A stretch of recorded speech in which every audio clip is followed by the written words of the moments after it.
It's a terrific crash, ladies and gentlemen. The smoke and the flames now, and the flame is crashing to the ground. Not quite. From a man being crushed to death in an elevator that moved before its door closed, to a hostage standoff that dragged on for hours and ended with everyone nearly dead. 24 cases, 7 levels. Let's start at the tip of the iceberg. Level 1. Poisoned dumplings. China and Japan. In 2008, reports began surfacing from both China and Japan about people falling violently ill after eating frozen dumplings. For everyone involved, it looked more like a case of typical food contamination. In itself, this was already extremely negligent, but investigations soon revealed something far more unsettling. The dumplings came from the Tianyang food plant in China, which exports large batches of dumplings to Japan. Over 10 people in Japan and several in China were hospitalized after eating them. They showed signs of severe food poisoning, including vomiting, dizziness, and stomach pain. This wasn't accidental contamination. The dumplings had been deliberately poisoned with a pesticide called methimidopos. It took months of joint investigation between Chinese and Japanese authorities before they traced the contamination back to one of the factory's own workers. The man in question was Liu Yuting, who had worked at Tianyang for years and had grown bitter over his temporary employment status and poor treatment. In order to get back at the company for his mistreatment, he began injecting pesticide into frozen dumplings stored in the factory's refrigerators. By the time he was caught in 2010, the case had already damaged trade relations and public trust in Chinese food safety. It also created a sort of bitter resentment between China and Japan. In 2014, Liu was finally convicted and sentenced to life imprisonment. The horrors of journalism. Vietnam. In April 2012, Cambodian environmentalist Chut Wutty was driving 2 journalists deep into Kokong's forest. It was already the kind of place where you're not really supposed to look into too closely because it was notorious for illegal logging and shady yellow vine harvesting. However, Wutty made it his mission to expose everything that was going on there. Sadly, that trip would turn out to be his last one ever. The group was stopped by military police and security guards from a company known as Timber Green, which has known ties to logging operations. They demanded the journalist's cameras and Wutty's memory card. When he refused, they fired shots at him. Chut Wutty was hit and killed inside his car. The officer at the scene, In Ratana, was also found dead, reportedly by his own gun. In court, a security guard that had no relation to the incident was charged with involuntary homicide and given a short sentence. Wutty's killing was written off as a murder-suicide. Sadly, that's all there was to it.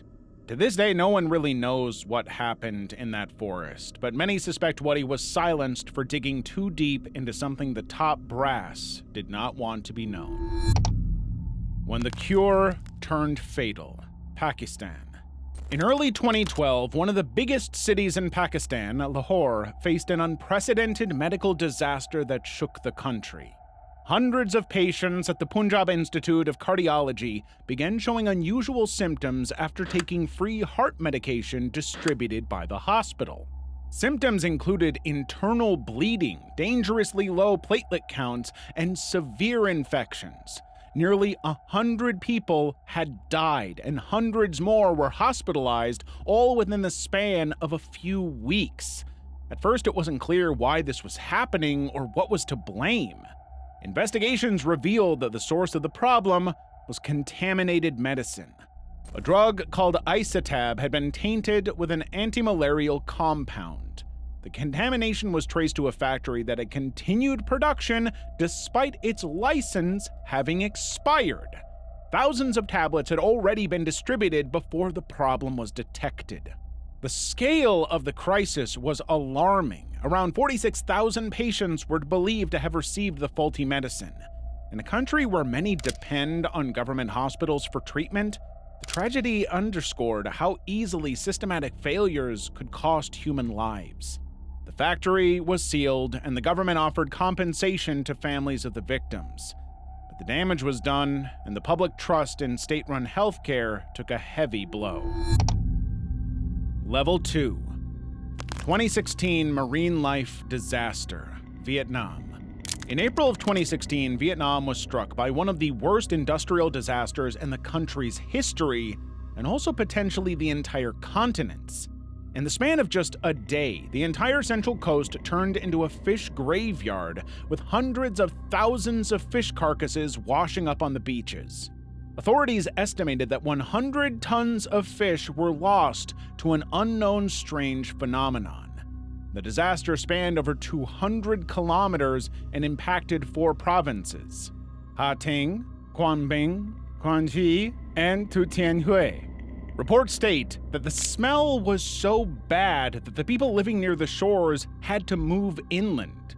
But authorities eventually found the source: a Taiwanese-owned plant operating in the Ha Tinh province called Formosa Ha Tinh Steel.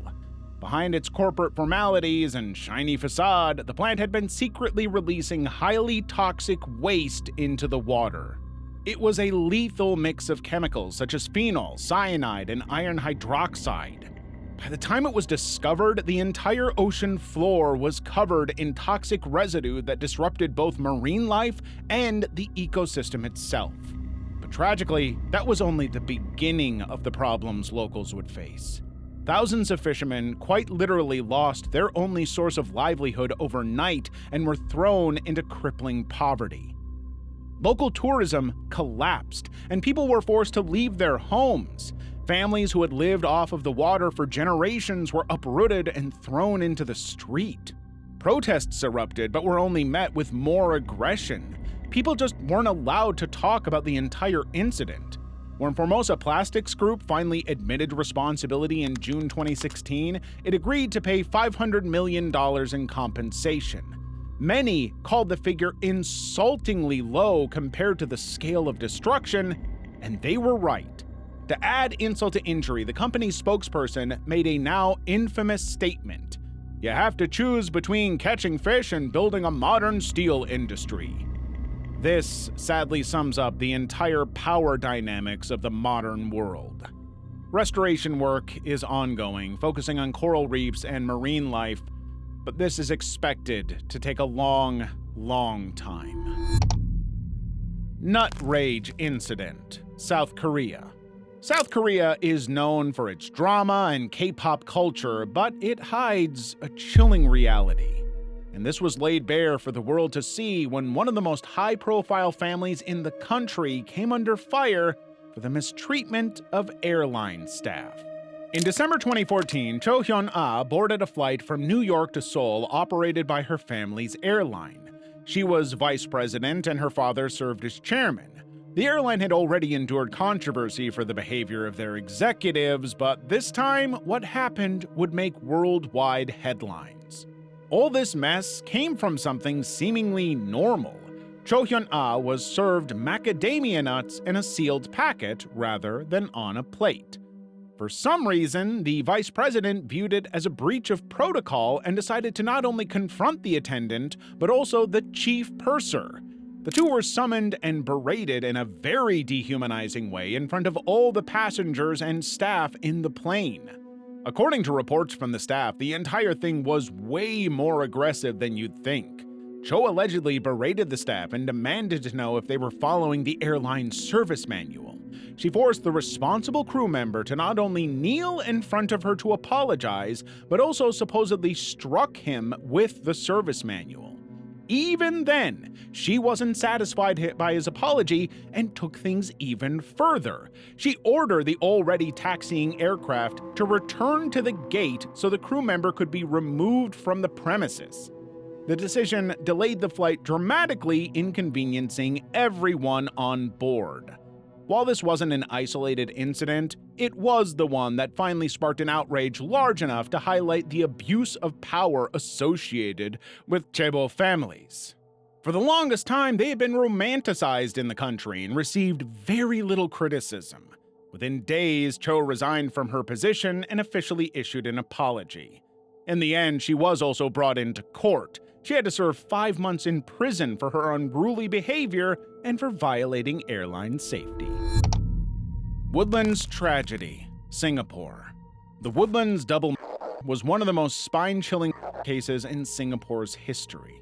It stands as one of the prime examples of what financial and psychological problems can do to a seemingly normal white picket fence family. On a normal Monday in January 2017, a horrifying crime took place in a 5-room public housing flat in Woodlands, Singapore. At the center of this crime was Tiao Kim Heng, a 43-year-old struggling property agent living with his 6 months pregnant wife and 4-year-old daughter. When his wife started to berate him for his gambling addiction, he lost it.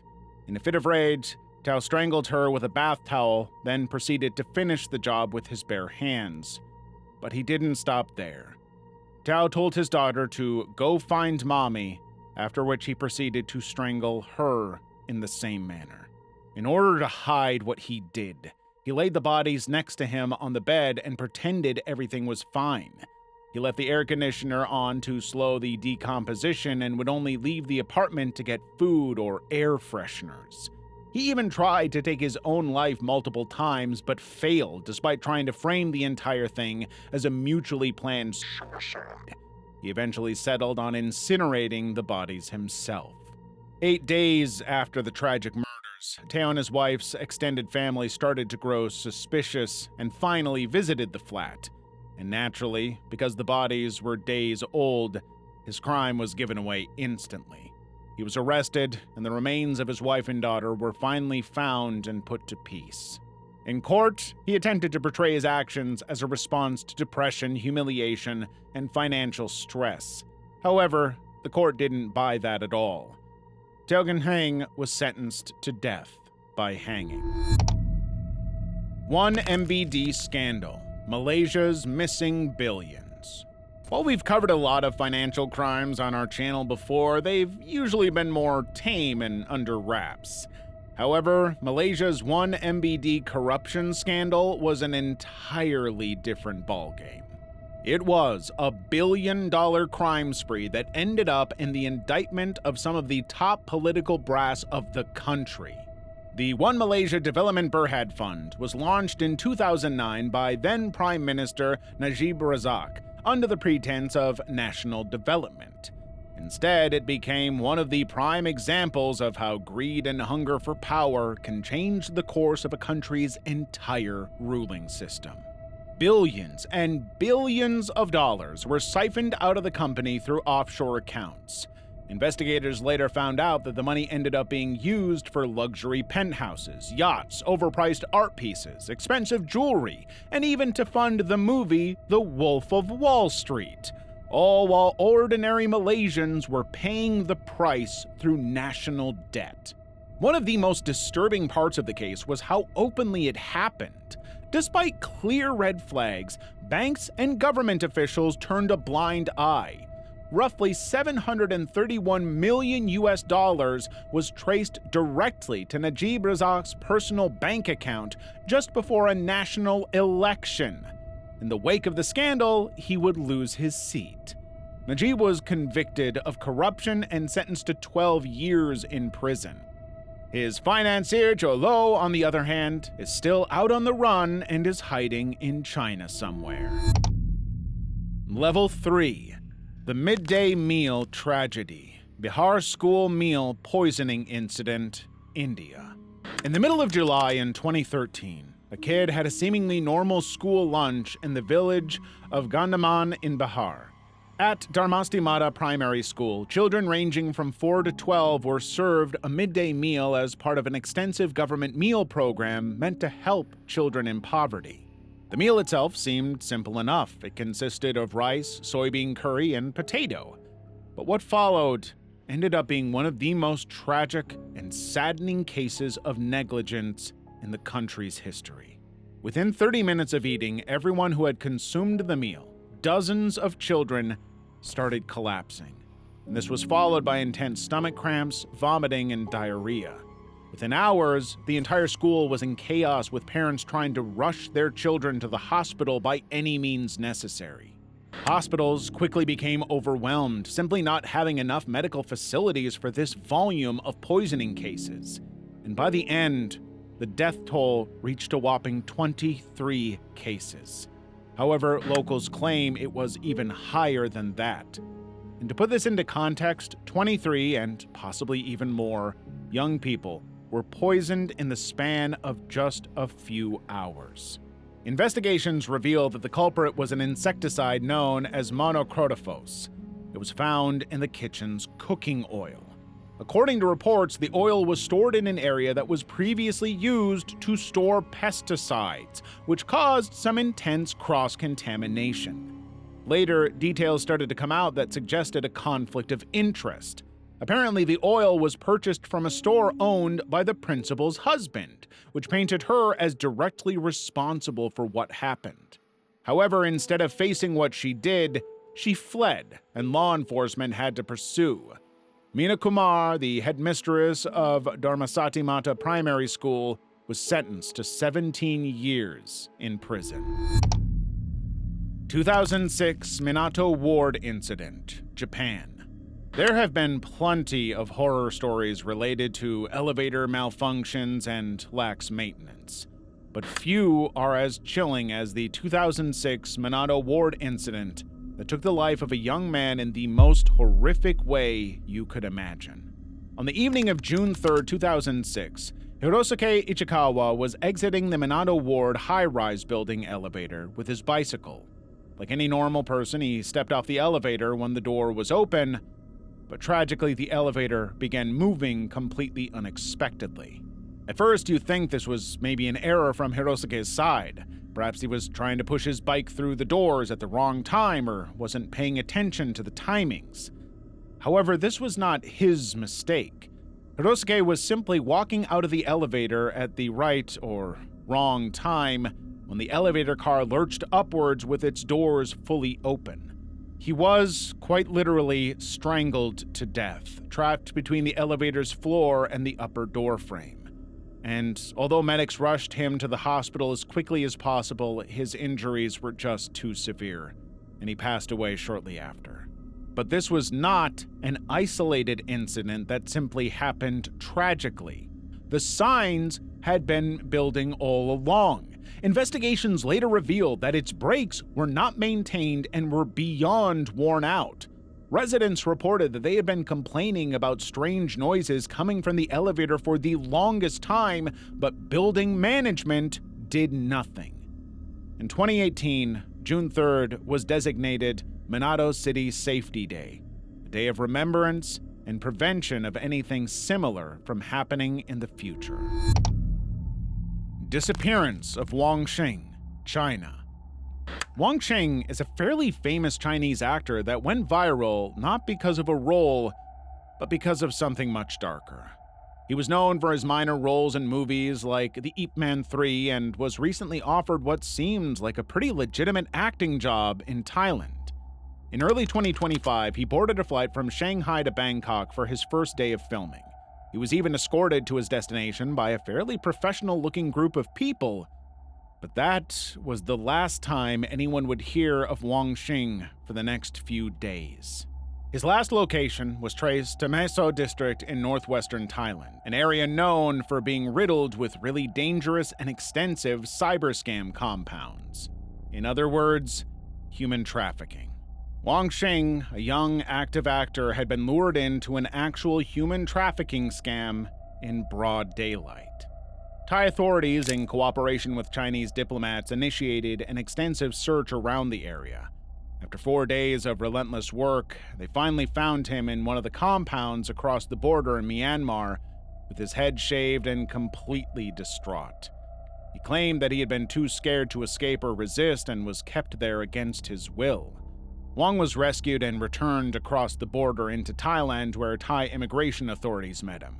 He expressed his gratitude to everyone involved in his rescue, but the dark implications behind the case remained. If someone as famous as an actor could so easily fall into such a massive scam, imagine how easy it would be for an average Joe to as well. Thai monk scandal. The 2025 Thai monk scandal was a crisis that rocked the country to its core.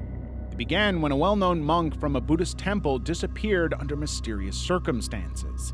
his disappearance triggered a police investigation that led the authorities to a woman known as Willowan Gulf Emzawat. This is when things got really ugly, revealing an extensive network of abuse that had been kept hidden for the longest time. Willowan was accused of seducing multiple senior monks into having intimate relationships with her. She would then film herself with them and later blackmail them into giving her large sums of money. It was reported that Willowan kept extensive blackmail material on her phone. Tens of thousands of videos and more than 80,000 files were found, all used to extort more than $10 million from the monks. As a result of the scandal, multiple monks were defrocked, including very high-ranking ones. Naturally, in a society where monks hold really high moral standings, the scandal caused a sort of disillusionment for the entire Thai public. People felt betrayed and called their actions hypocritical, especially because their institutions received a large amount of donations from the general public. It shed light on corruption and exploitation deep within the religious hierarchy. Cough syrup scandal, Uzbekistan. The cough syrup scandal was a horrific multinational public health disaster that turned out to be particularly detrimental for children in Uzbekistan. It began in late 2022 when parents across the country began to report the sudden deaths of their young children. Most of them were initially only suffering from normal colds and fever, but their conditions declined rapidly in a matter of a few hours. They had all initially been prescribed a medication known as Doc 1 Max, a common cough syrup produced by the Indian company Marion Biotech. In search of an explanation for the unfolding tragedy, authorities dug deeper. When the syrup was investigated, it was revealed that it contained very high levels of ethylene glycol and diethylene glycol. Both substances are highly poisonous and are used in industrial products like antifreeze. Even small amounts can easily cause kidney failure, and in these tragic cases, death. By the time authorities took action, 18 children had already tragically passed away. The number kept rising over the course of a few months, and by the time the investigation and trial of the incident was concluded, 68 people had already died. A full trial was conducted in 2024, and 23 people were sentenced to jail time ranging from 2 years to a maximum of 20. Sadly, families were only offered compensation of $80,000 for their loss. The loss of an actual human life can never be and should never have to be replaced with money. Level 4. Rana Plaza Tragedy, Bangladesh. You can never really measure the extent certain corporations are willing to go in order to maintain their own place in the world. The Rana Plaza collapse stands as one of the prime examples of the horrifying cost of actual industrial negligence. April 23rd, 2013 was supposed to be an ordinary workday for thousands of garment workers working at the 8-story building in Savar, Dhaka, known as Rana Plaza. These workers had no idea that their workplace would soon become the site of one of the deadliest industrial disasters in history. The building had been showing signs of structural damage for the longest time. Even a day before the collapse, it had developed massive cracks across its walls and was instantly deemed unfit for any sort of operations. As a matter of fact, the residential and banking portion of the building was instantly evacuated as a result of the warning. But the owners of the textile shops in the building refused to shut their stores down.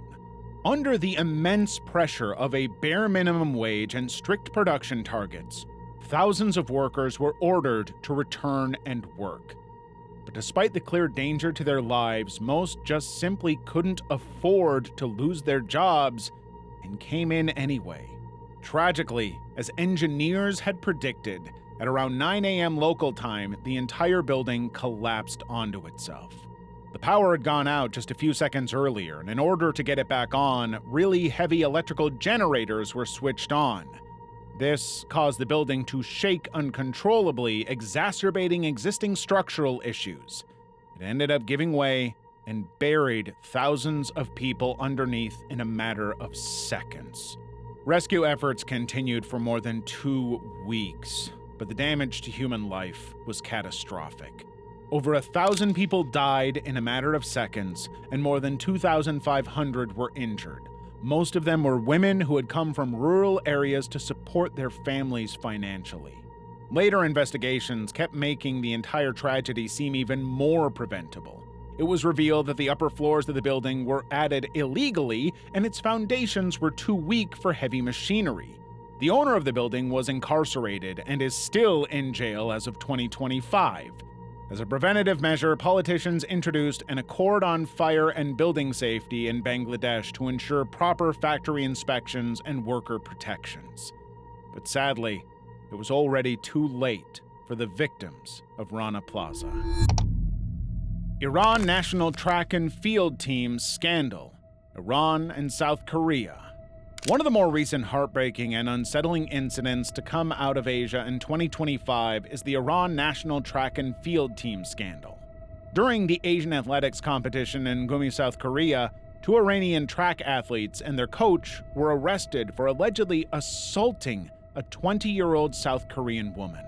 According to South Korean authorities, the assault took place in the early hours of May 21, 2025. The woman was reportedly hanging out with the athletes at a bar before she was taken to a nearby hotel. That was where the distressing act happened. Thankfully, she somehow managed to send police to her location, who arrived on the scene quickly and arrested the 3 offenders. The Iranian sports ministry claimed that prompt action would be taken against anyone found responsible. On the other hand, the South Korean lawyers have rejected any settlement and say that full punishment applies to those who are guilty. This means that these athletes may have to serve life sentences under domestic assault laws. Things weren't quiet on the Iranian front either. Senior athletes and veterans have gathered multiple times in Tehran to protest for the resignation of the head of the federation. In the wake of this highly disgraceful event, they believe that the head is responsible and deserves to stand down. The case is still ongoing. The cyber slave compounds, Thai-Myanmar border. The Wangxing case is just one example of a very deep-rooted problem known as scam compounds. And the most disturbing part is, Wangxing probably managed to escape the way he did because he was famous. Not everyone is that lucky, nor does everyone have the means to get out. Scam compounds are basically fraud centers that double as human trafficking hubs involved in modern-day slavery. They work by luring foreign workers into what the victims think are legitimate jobs, only to hold them against their will. They're then forced to work in extensive cryptocurrency scams and are tortured for any mistake they make. People who are unlucky enough to be caught in the scam claim that they're forced to work for more than 15 hours a day with quotas to be met. And if they don't do enough, they're punished with beatings, electric shocks, and confinement in isolated dark rooms.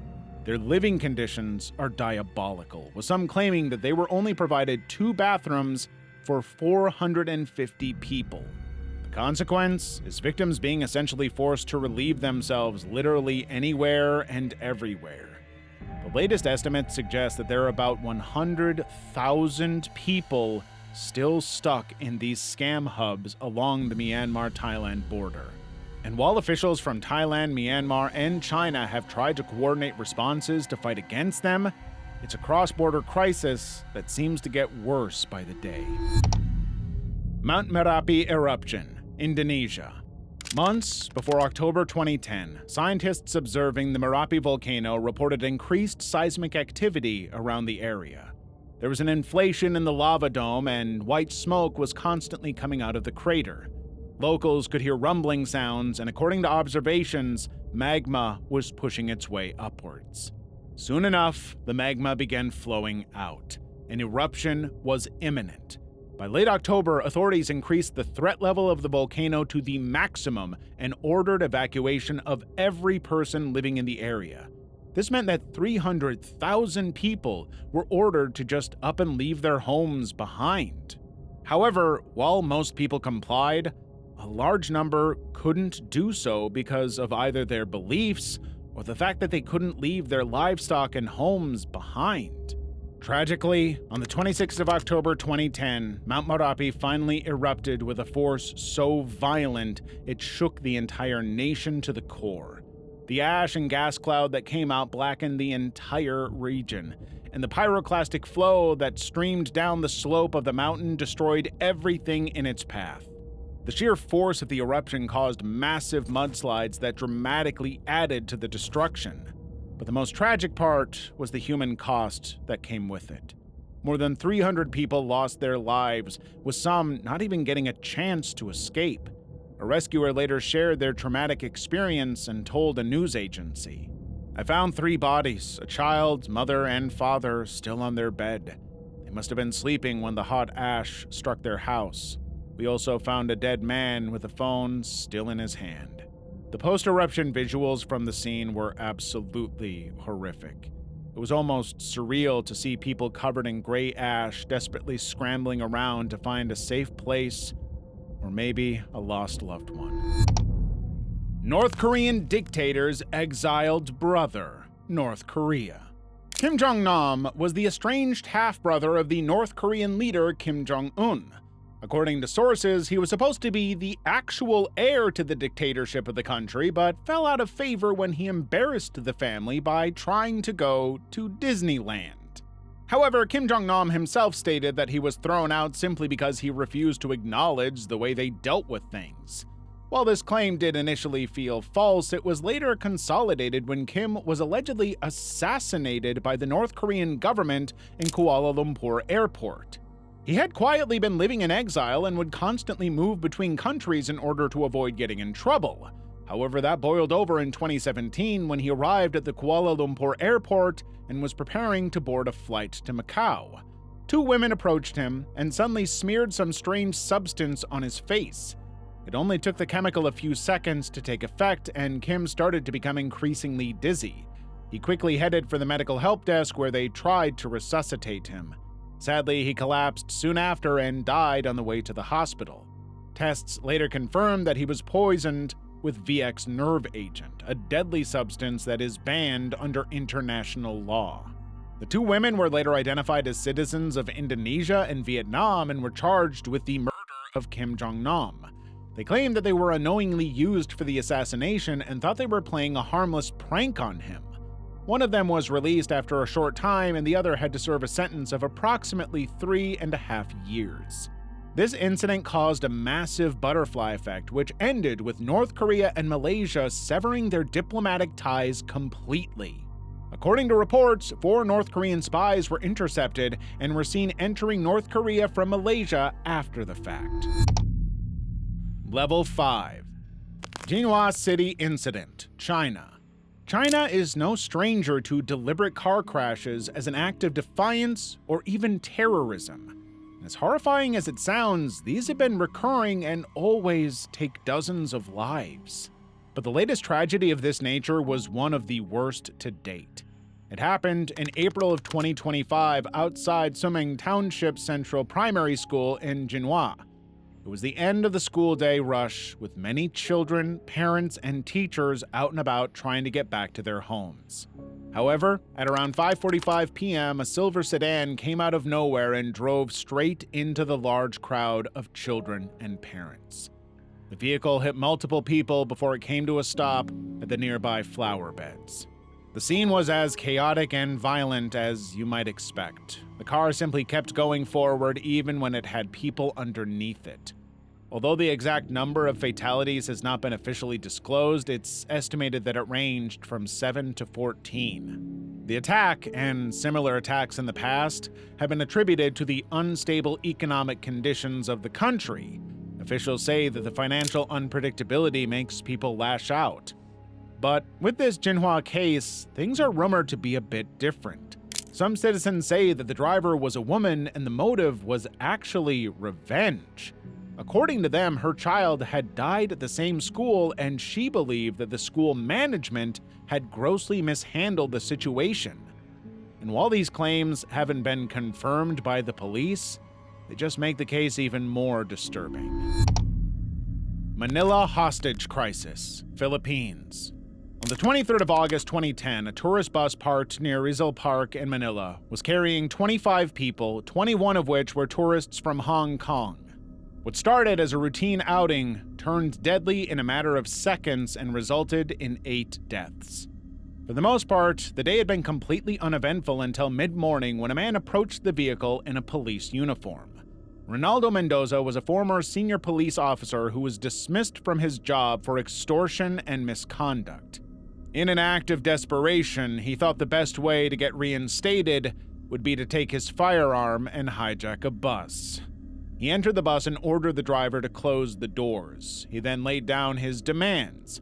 He wanted his job back and a chance at clearing his name. For hours, the entire thing played out on live television with Mendoza and the negotiators having as calm a talk as you can in this situation.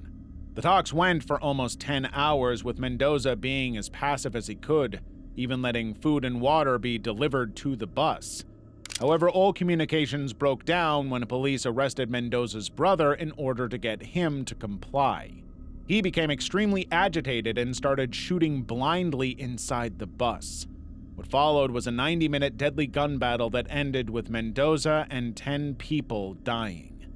People soon realized that the entire situation had been handled very negligently by the people in charge.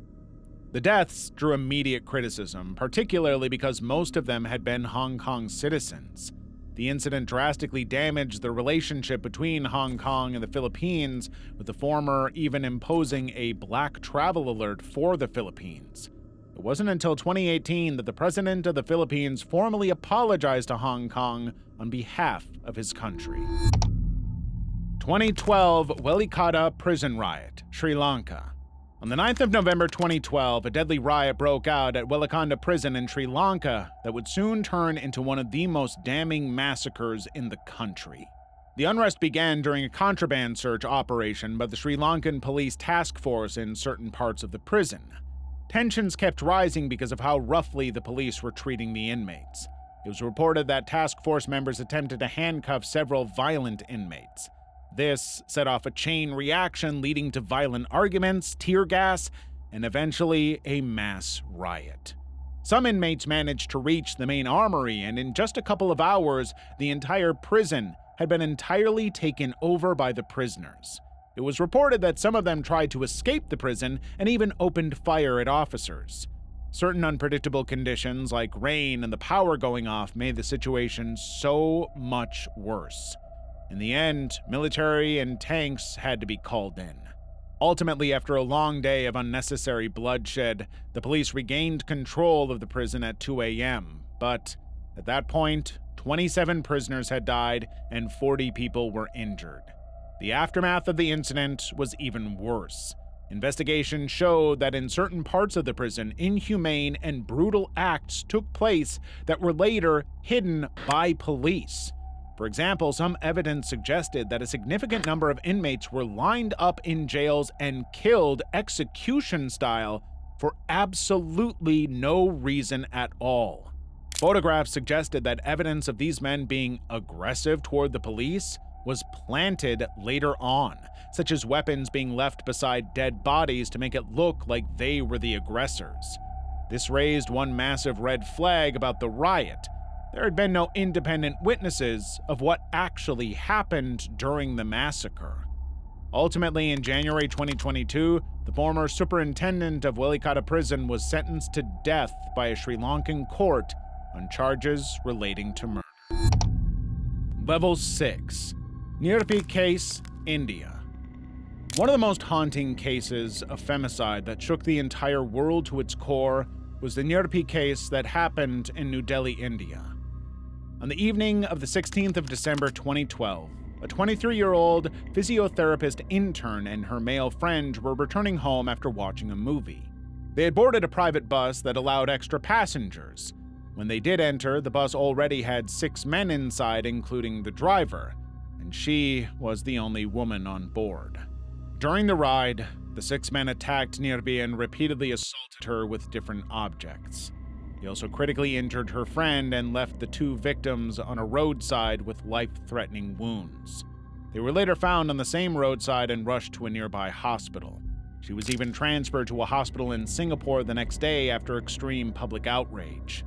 Tragically, her injuries were too severe, and she died 2 days later. That kickstarted nationwide protests in the country. These protests got so intense that the protesters clashed with the security forces multiple times. As a result of intense public pushback, 6 suspects were arrested. 5 adult men and 1 juvenile were identified, with a young man getting a mass sentence of 3 years at a reform facility. Another man died in custody before he could be sentenced for his crimes. Eventually, in 2013, the court fast-tracked their convictions and sentenced the remaining 4 men to death. In March 2020, all the criminals were executed in Tihar Jail in West Delhi. Peshawar School tragedy, Pakistan. At the peak of Pakistan's unconventional war, when tensions between militant groups and the military were at their highest, an attack took place that would permanently change the country's course. The date was December 16, 2014. The Army Public School System, a network of educational institutions run by the Pakistan Army, operates across nearly every major city. That morning, the Peshawar branch became the site of one of the deadliest terrorist attacks in Pakistan's history. The day began like any other, with students and teachers attending classes, unaware of what was about to unfold. At the time of the assault, over 1,000 people were inside the school. 7 masked and heavily armed men entered the premises while an assembly was taking place in the auditorium. The attackers, belonging to a militant group in conflict with the state, were dressed in military-style uniforms and began firing indiscriminately. They moved through every corridor and classroom, shooting at anyone they saw moving. Survivors later recalled hiding beneath the bodies of their classmates to stay alive.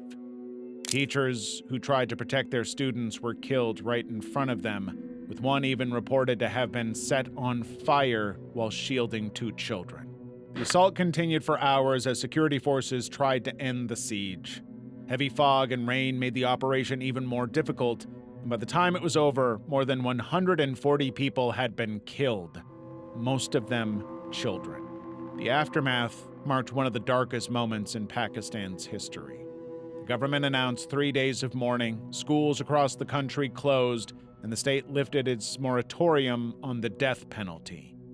The attack also led to the launch of the National Action Plan Against Terrorism and stricter security measures across educational institutions. The Peshawar School massacre remains one of the most heartbreaking reminders of how deeply extremism scarred the region. Level 7. Nepal earthquake. On April 25, 2015, a massive earthquake struck central Nepal, measuring 7.8 on the Richter scale. The quake lasted less than a minute, but it was enough to cause an unprecedented level of destruction in the region. It leveled entire villages and towns in a matter of a few seconds and triggered secondary disasters that kept going like chain reactions. The first wave of the earthquake triggered a massive avalanche on Mount Everest and another one in Langtong Valley. The loss of human lives exceeded 200. The historical city of Kathmandu, known for being one of the oldest continuously inhabited places in the world, was affected the most. Naturally, the place had multiple historic temples and centuries-old structures protected by UNESCO. Most of them crumbled and flattened within minutes, including the iconic Darahara Tower.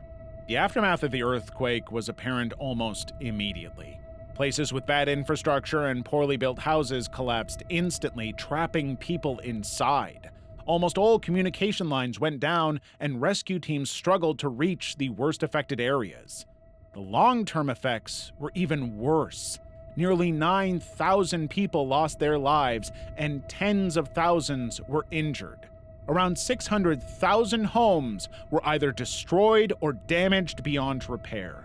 People literally had no place to go and had to sleep outside on roadsides for weeks.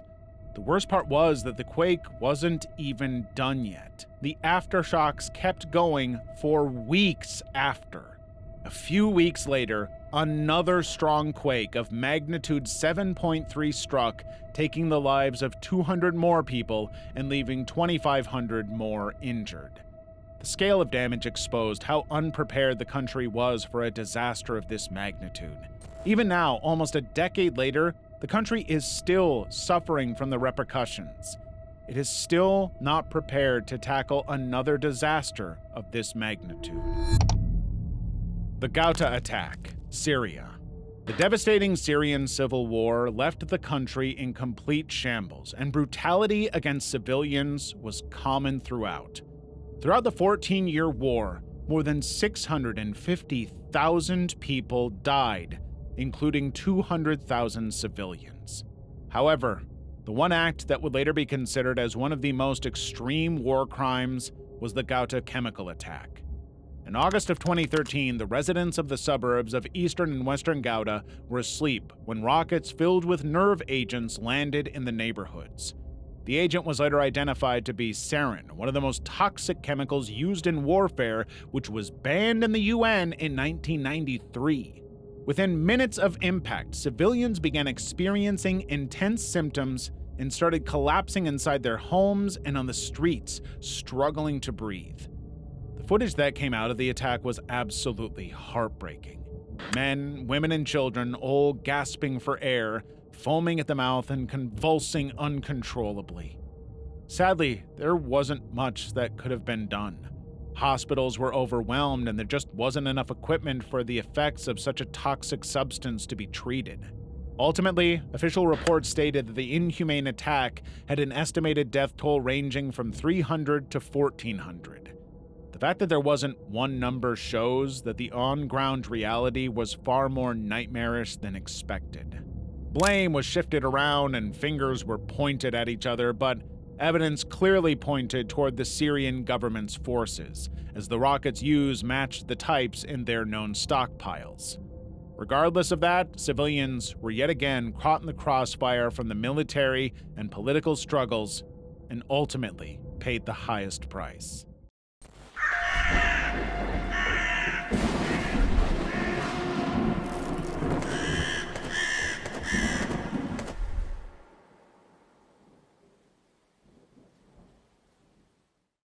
There were too many segments in this video to fully cover, so we decided to make another volume.